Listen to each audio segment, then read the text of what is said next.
안녕하세요. 철대갑TV의 명품 PD 한PD입니다.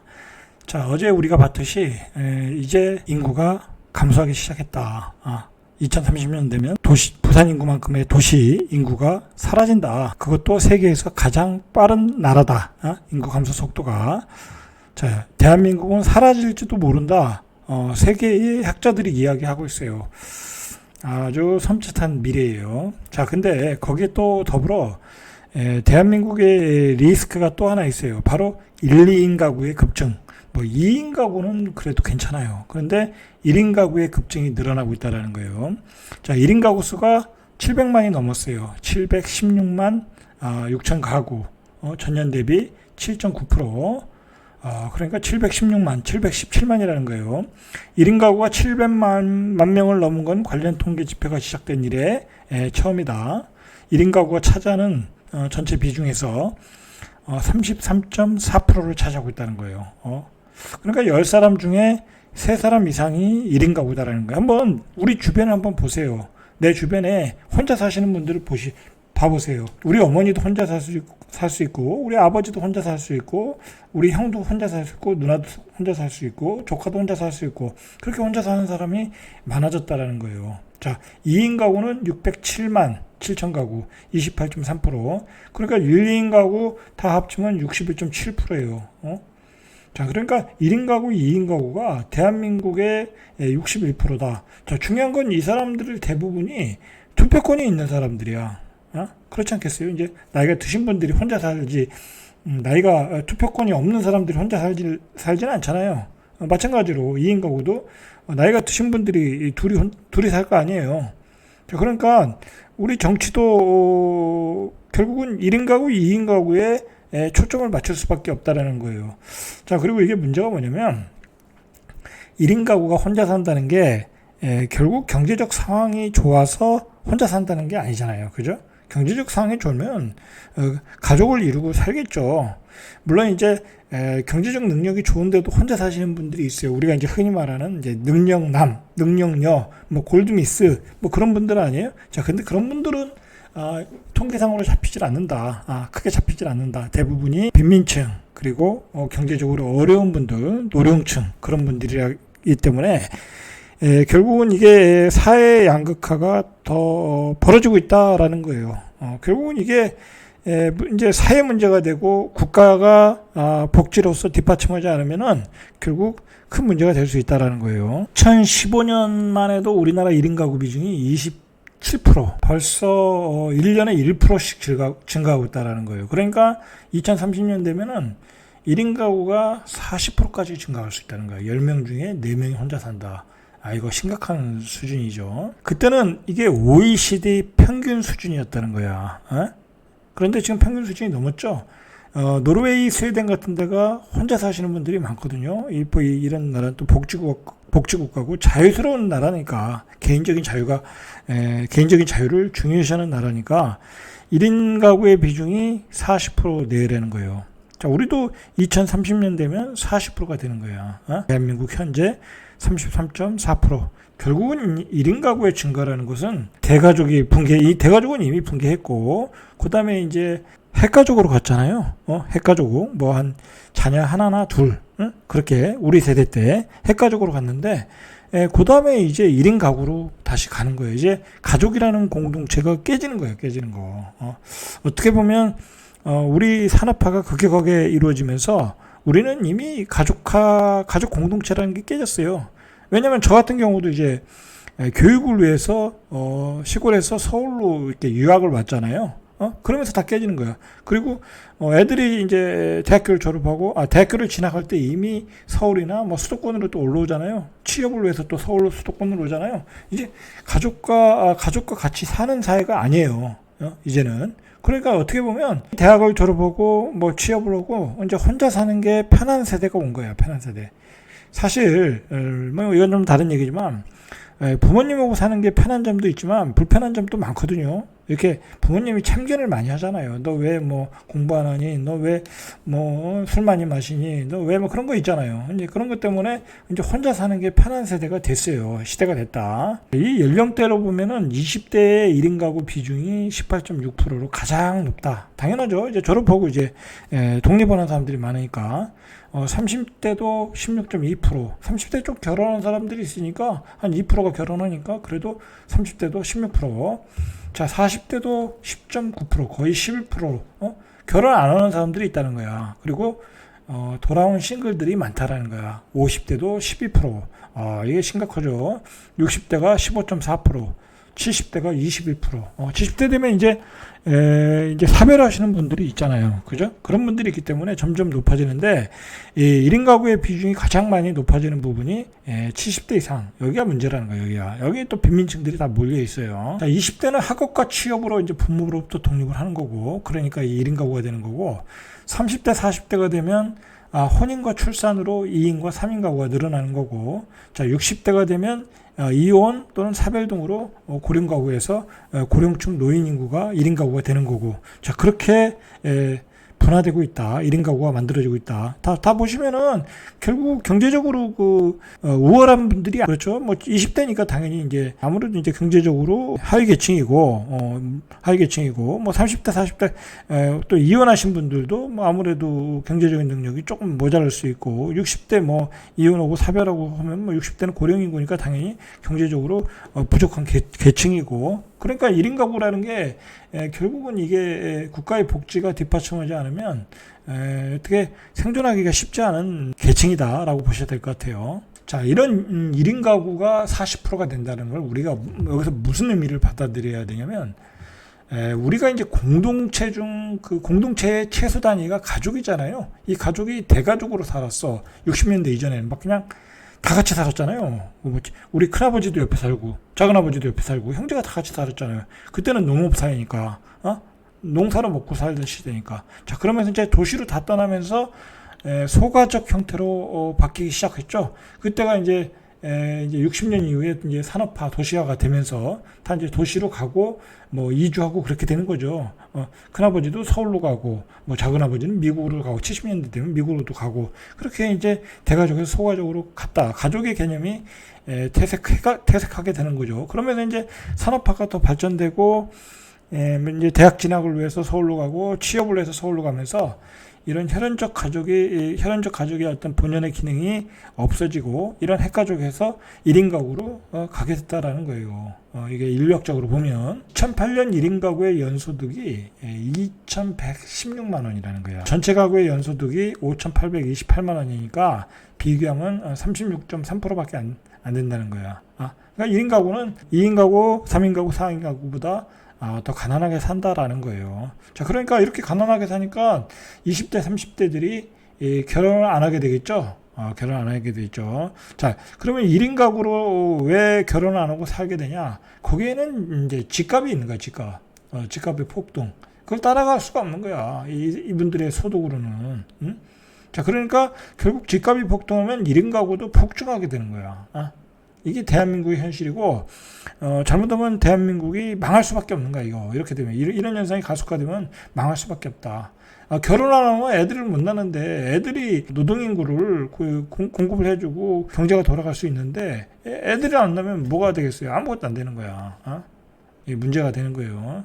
그래서 뭐 좌파 정권에서도 뭐 부동산을 그래서 이제 건드린 거지만 집중적으로 규제를 만들고 그런 거지만 이 부동산에 대한 어떤 규제는 점차 들어올 수밖에 없어. 어떻게 보면 이 부동산을 못 잡으면 이렇게 인구 구조가 바뀌게 된다니까. 애들이 결혼을 안 하게 된다니까. 그럼 인구가 없게 되는데 대한민국이 생존할 수가 없는데 이게 문제가 뭐냐면 2009년 1인 가구로 국민기초생활보장 수급 대상이 54만 한 7천 명 정도. 그런데 10년 후에 2019년도에 보니까 87만 한 9천 가구 정도 60.55%가 증가했다는 거야. 그러니까 이게 국민기초생활보장을 받을 정도의 수급 대상은 혼자 살 수밖에 없는 거야. 혼자 살 수밖에. 그렇지 않겠습니까? 뭐 누가 도와주는 사람도 자꾸 경제적 능력이 없으니까 가족 공동체를 이루지 못하는 거야. 그러니까 혼자 살 수밖에 없죠. 이게 점점 늘어나고 있다는 거야. 문제가 이게 10년간 45.2%가 증가했다라는 거예요. 1인 가구에서 국민기초 생활보장 수급을 받는 가구가 빠르게 증가하고 있다는 거야. 노인 혼자 살면 그리고 그 형제들이나 아들과 딸이 도와주지 않으면 바로 국민기초 생활보장이 되는 거야. 자기 먹고 살기도 어려우니까 노인네들을 안 도와주는 거야. 요즘 혼자 산다니까. 요즘 세태가 그렇다니까. 그리고 1인 가구에 또 문제가 뭐냐면 이혼한 분들이 많을 거 아니야. 뭐 이혼이라는 건 결국 경제적 문제 때문에 이혼하는 경우가 많잖아요. 그죠? 그러다 보니까 그 이혼 건수가 1970년도에 10,000건에 지나는데 2003년 되니까 17만 건. 17배가 증가했어요. 자, 그래도 그 후에 조금 감소해서 현재는 한 11만 건인데, 그래도 1970년도에 비해서 한 10배가 증가했다. 이혼을 이렇게 쉽게 하는 거야. 쉽게 하니까 1인 가구가 증가하고 있다라는 거예요. 1인 가구가 이게 뭐가 문제냐면 1인 가구는 2인 가구와 큰 차이가 있다. 자, 무슨 차이가 있냐면 주거 혹은 식생활 등에서 금융의 경제가 약하고 범죄와 질병, 비상시 대처 능력이 떨어진다. 저도 결혼 전에 굉장히 1인 혼자 생활을 많이 했거든요. 좀 시골에서 이제 서울로 갔으니까. 근데 제일 문제가 뭐냐면 밥이야, 밥. 삼시세끼. 이거 어떻게 해결하냐고, 남자가. 어렵다니까, 정말. 자, 그런, 혼자 밥을 어떻게 해 먹냐고, 이런 문제. 자, 밥을 못 먹으니까 질병에도 굉장히, 쉽게 간염이 되겠죠? 면역력이 약하니까. 그리고 당연히 혼자 사는 여자들은 그 범죄에 취약할 수밖에 없고, 그리고 어디가 아프면 또 대처가 안 되고, 그러다 보면 이게 정서상으로 우울증이 오고 고독 문제가 되고, 그래서 이 고독사가 엄청나게 나오는 거 아니에요, 우리 대한민국이. 그게 문제잖아요. 자, 가구 원수 감소에 따른 가구 수 증가는, 그러면은 이러한 그 1인 가구에 대한 케어를 본인들이 못하는 경우가 많잖아요. 뭐 아까 기초 수급 대상자들도 많고. 그러면 이제 당연히 이제 그때는 국가가 나서야 되는 거야. 국가 단위 공동체가 그 가족의 공백을 메꿔줘야 되는데, 그 서유럽과 뭐 스웨덴 뭐 그런 나라들은 그게 굉장히 뛰어나지만 아직은 우리나라는 부족하지만 그래도 우리나라는 지금 많이 좋아진 거예요. 그 사회복지 공무원들이 있잖아요. 그 혼자 사는 노인들, 뭐 그런 분들, 요즘 케어를 굉장히 잘해요. 뭐 말 그대로 뭐 며칠씩 한 번씩 방문하고, 그리고 뭐 쌀과 김치도 갖다 주고, 굉장히, 요즘은 굉장히 좋아졌다. 복지가. 예전에 비해서는. 그래서 어쨌든 이러한 고독한 인간의 행복을 유지할 수 있게 해주는, 새로운 경제 시스템 구축을 위해서는, 지역사회와 국가의 적극적인 노력이 필요하고 앞으로도 필요하다. 자, 결국 이렇게 하려면 뭐겠어요? 복지가 좋아져야 되고 돈이 많이 들겠죠, 예산이. 자, 그런데 우리가 앞에서 봤듯이 생산 연령 인구는 줄어들고 생산 연령 인구가 줄어든다는 것은 결국은 세금 낼 사람이 없다라는 거야. 그러니까 결국은 미래는 암울해. 부양받을 사람은 많아지고 예산은 없어. 그럼 어떻게 되겠어? 각자 도생하셔야 되는 거야, 지금부터. 이 국가에다가 기대하다가는, 굶어 죽을 수 있어요. 굶어 죽을 수 있어. 그러니까 방법이 없어. 1인 가구도 어떻게든 먹고 살 길을 찾아야 돼. 뭐, 폐지를 주든지 아니면 청소를 하러 다니시든지 어떻게든 먹고 살 기회를 찾아야 된다. 절대 국가의 기대에서는 지금은 답이 안 나와요. 안 나온다. 생산 연령이고 줄어들고 있는데 그거 되겠어요? 자, 생산 연령이고 줄어드는 것은 2019년에 0.92명을 낳는데 이거 사실 국가 소멸이야. 이렇게 되면 2020년도는 0.8이야. 이거 점점 줄어들 거 아니에요. 자, 출생아 수가 1970년에 100만 명 이상을 낳았어. 2019년에 30만이야. 이거 3분의 1이 더 3분의 2가 날아갔잖아요. 이거 어떻게 하겠냐고. 지금 어떻게 보면 벌써부터 우리나라의 산업 현장에서 일할 사람이 없어. 지금 뭐 화이트 칼라든 블루 칼라든 공장이든 사무직이든 일할 사람이 없다니까. 앞으로는 그게 더 심각해진다니까요. 자, 우리나라로 볼 때는 지금 인구 재앙으로 가고 있는 거야. 국가적으로 매우 중차대한 문제인데 이런 걸 화두로 안 꺼내더라고요. 정치하는 사람들이. 그러니까 정치인은 믿을 게 못 돼. 그 사람들 이런 생각도 못 해. 그냥 앞에 선거에서 어떻게 이길까 그것만 고민하는 사람들이야. 대한민국을 걱정하는 사람들은 우리 같은 유튜브라니까. 자, 이제 1인 가구의 거의 절반 가까운 47.3%가 월세를 살고 있다. 자기 집도 없다라는 거야. 그것도 전세도 아니고 월세를 살고 있다. 그러니까 당연히 국가에서 주거 대책을 세우고 있겠죠. 국가 부동산 정책이 가장 중요한 문제야. 1인 가구가 700만이 넘는데 그 중에 47%가 월세를 살고 있다. 그 중에 많은 사람들이 원룸이나 고시원에 살고 있다는 거예요. 또는 오피스텔에. 자, 그러니까 윤석열 정부에서 뭔 얘기가 나왔어요. 소형 오피스텔, 소형 주택, 1억 이하의 주택은 임대사업자를 부활해서 많은 그 주택을 월세로 공급해야 된다라고 얘기하고 있잖아요. 그건 빨리 해야 되는 거예요, 지금. 좌파 정권에서 잘못 얘기해가지고 임대사업자를 다 없앴는데, 이런 거 생각하면 빨리 해야 돼. 아니면 국가에서 임대주택을 많이 짓든지. 근데 그렇게 짓지 못하잖아. 좌파에서도 기껏 짓는다고 했는데, 그거 뭐, 되지도 않고, 그 정도 가지고는. 그리고 좋은 입지에 지어야지. 1인 가구라는 게 거의 다 도시에 사는 사람들이지, 뭐, 시골에 사는 사람들은 시골에 안 산다고. 먹고 살 게 없는데, 어떻게 시골에 사냐고. 전부 다 도시에서 어떤 근로자로서 살면서 알바 뭐 프리랜서 하면서 살면서 사는 거야. 그 도시에 일자리가 많으니까 나는 자연인이다 그런 사람은 소수에 불과한 거고, 이런 시골에 살지 못해. 무조건 도시에 산단 말이야. 근데 도시는 집값이 비싸잖아. 그러니까 월세로 살고 있는 거야. 어떻게 보면 민간의 어떤 그 역할도 중요하지만 공공의 역할도 굉장히 중요하다. 이 역세권, 서울의 역세권, 수도권의 역세권, 무슨 광역시의 역세권에 공공 임대에 1인 가구들이 살 수 있는 그런 주택을 많이 져야 돼. 내가 보기에 빨리 많이 져야 된다. 지금 이거 심각한 문제예요. 안 그러면 다 고시원에 사는데, 이 고시원에 산다는 게 결국 뭐예요? 사회 문제가 되는 거라니까. 여러 가지로.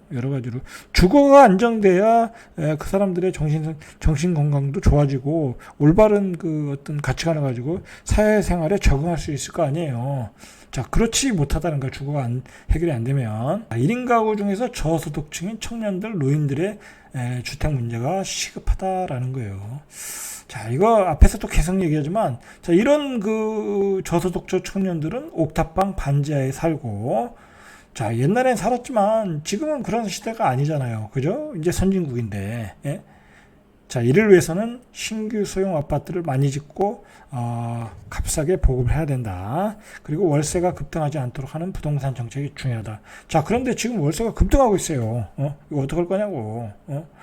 자, 그러니까 윤석열 정부가 임대차 보호 3법을 수정하겠다고 하는데 빨리 해야 돼, 빨리. 뭐 눈치 볼 것도 없어. 지금 1인 가구가 이렇게 폭증하는 시대에 월세 가격 안정시키고 이분들을 위해서 어떤 1인 가구 주택을 빨리 공급하기 위해서는 빨리 정책이 나와야 돼. 한가하게 어떤 뭐 집값이 뭐 경착륙이냐 연착륙이냐 그런 소리 할 때가 아니야. 불도저처럼 주택 정책을 밀어붙여야 되는 거야. 그런 추진력이 없더라고요.